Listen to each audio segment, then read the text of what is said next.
Ini juga terjadi penafsiran terutama di lapisan bawah kelompok-kelompok yang berkaitan dengan keagamaan. Masyarakat di bawah, terutama masjid-masjid yang tadi beberapa tempat tidak melakukan pertemuan itu, hal-hal yang wajib, mereka mengatakan wah ini kan bisa juga karena berkaitan dengan ini sudah dibuka oleh pemerintah, sehingga kita berdosa kalau kita tidak melakukan kegiatan-kegiatan keagamaan sesuai dengan anjuran. Ini implikasinya. Jangan lupa subscribe dan nyalakan loncengnya agar tidak ketinggalan info terbaru dari Davina News. Namun dengan beberapa catatan yang perlu menjadi perhatian bagi kita bersama.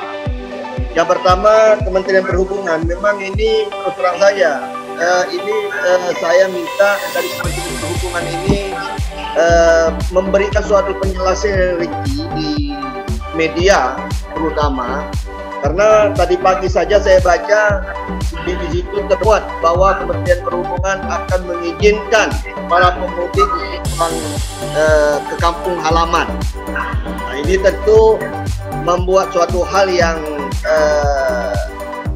menjadi opini, sehingga beberapa kepala daerah tadi ada juga yang menghubungi saya, wah ini kami harus siap-siap untuk memperbanyak tempat penampungan untuk karantina. Ini kerja baru lagi nih Pak. Memang betul lihat di medsos itu ada seperti itu. Tapi setelah ada penjelasan dari Pak Menteri tadi, saya kira ini suatu hal yang perlu kita dukung bersama. Namun dengan demikian, tentu tadi yang dikecualikan pejabat-pejabat negara itu kami sepakat.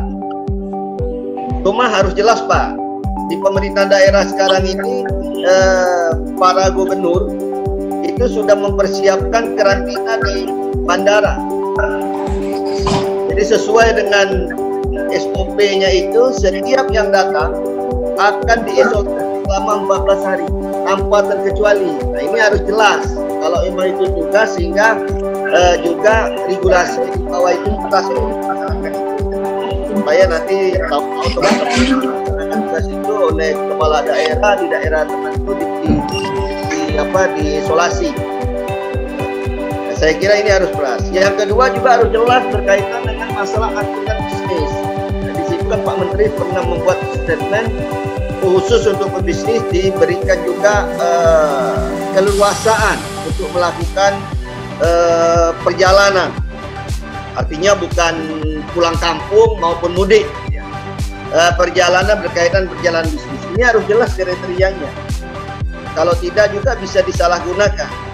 Karena memang supaya masyarakat ini jelas, terutama di kelas bawah ini juga jadi penafsiran Pak. Ketika ada statement dari Menko Maritim dan Menko Polhukam berkaitan dengan masalah relaksasi atau pelonggaran terhadap kebijakan PSBB di Jakarta, akan membuka beberapa tempat kawasan-kawasan bisnis. Ini juga terjadi penafsiran terutama di lapisan bawah kelompok-kelompok yang berkaitan dengan keagamaan. Masyarakat di bawah, terutama masjid-masjid yang tadi beberapa tempat tidak melakukan pertemuan itu, hal-hal yang wajib, mereka mengatakan wah ini kan bisa juga karena berkaitan dengan ini sudah dibuka oleh pemerintah, sehingga kita berdosa kalau kita tidak melakukan kegiatan-kegiatan keagamaan sesuai dengan anjuran. Ini implikasinya ke situ. Yang kedua juga saya minta karena ini ada kaitan dengan Kementerian Perhubungan, dalam kesempatan ini psikologis masyarakat juga harus dipelihara. Karena statement-statement berkaitan dengan tenaga kerja asing ini masih diberikan kesempatan untuk datang. Ini saya kira perlulah dalam kondisi seperti ini supaya kita berharap COVID ini cepat selesai. Karena kalau seperti ini penanganan kita, selalu terjadi kontroversi di bawah, ini juga pasti membawa dampak opini tidak baik keluar.